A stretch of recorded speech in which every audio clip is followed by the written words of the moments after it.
রহমতুল্লাহি ওয়া বারাকাতুহু। কেমন আছেন সবাই? আশা করছি ভালো আছেন।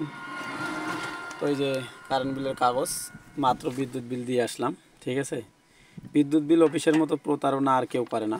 এদের প্রতারণা যদি না থামাইতে পারেন তাহলে মনে করেন অটো চালকরা নিঃস্ব হয়ে যাবে। ঠিক আছে, আমি গত মাসে গাড়ি চার্জ দিয়েছি মাত্র 8 দিন না 9 দিন, তাতে আমার বিল আসছে প্রায়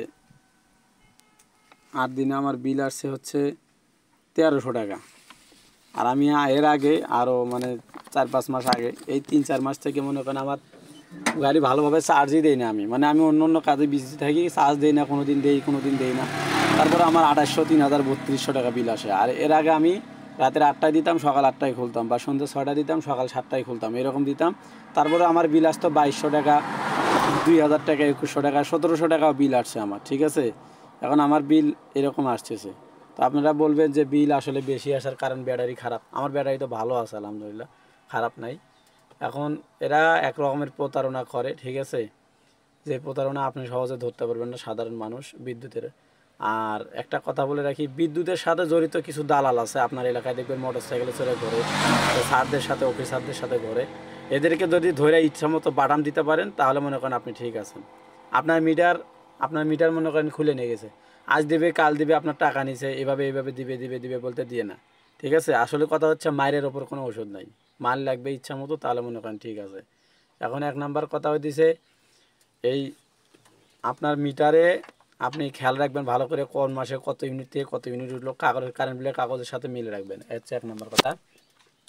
আর 2 নাম্বার কথা হচ্ছে, আপনি যখন অফিসে বিল দিতে যাবেন, এটা একটা ভালো কথা বলতেছি, বা অফিসে যখন বিল দিতে যাবেন তখন হচ্ছে আপনার 1 টাকা 2 টাকা যখন ভাঙতি লাগবে, ওই ভাঙতিটা নিয়ে যাবেন। অফিসে যা কোনো প্রকার ঝামেলা করবেন না।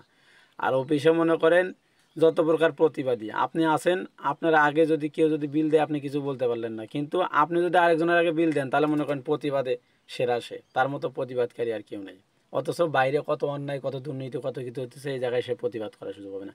ওখানে সে টাকা দেবে, বিদ্যুৎ বিল দেবে, একজনের আগে আরেকজন দিল কেন, এখানে মনে করেন প্রতিবাদের শেষ নাই।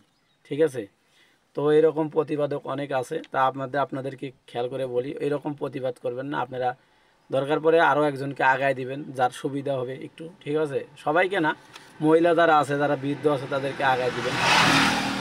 আর হচ্ছে অনেকেই বৃদ্ধ মা বাবাকে বিদ্যুৎ বিল দিতে পাঠান, এটা কাজ করবেন না। নিজে যাবেন, যতটুকু সময় পারেন যা নিজে চেষ্টা করে দিয়ে আসবেন, অথবা আপনার স্থানীয় কোনো বিদ্যুৎ বিল নেয় এরকম কোনো বিকাশ বা রকেট থেকে দিয়ে দিবেন, বা আপনার অ্যাকাউন্ট থেকে এখন দেওয়া যাবে। আমি চিন্তা করছি সামনের মাস থেকে রকেটে দেবো। আর আমি পরিকল্পনা করছি, আমি যদি বাড়ি করি, আমি কারেন্ট নেব না।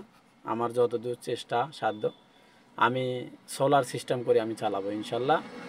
আল্লাহর কাছে এই দোয়া করি যেন আমি তাদের কাছে মোকাবেক্ষী না হয়। আমি কারেন্ট না নিলে আমার জন্য বেটার, ভালো হবে। কারণ কারেন্ট বিল যে পরিমাণে আসে, এখন আমি আপনাকে এখানে দেখাই।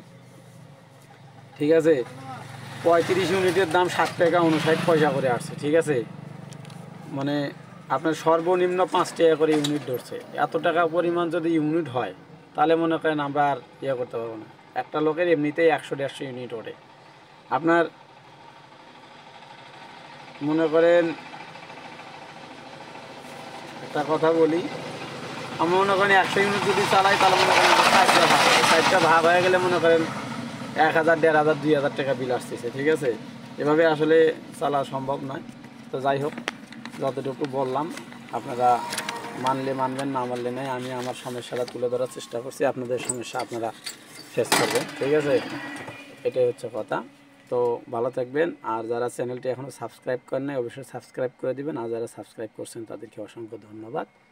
আর যারা ফেসবুক পেজ থেকে ভিডিওটা দেখতেছেন অবশ্যই ফেসবুক পেজে লাইক দিবেন, এবং পাশে থেকে ভিডিওর উপর একটা মন্তব্য বা কমেন্ট করে যাবেন। অবশ্য খারাপ মন্তব্য করা থেকে বিরত থাকুন। আসসালামু আলাইকুম ওয়া রাহমাতুল্লাহি ওয়া বারাকাতুহু।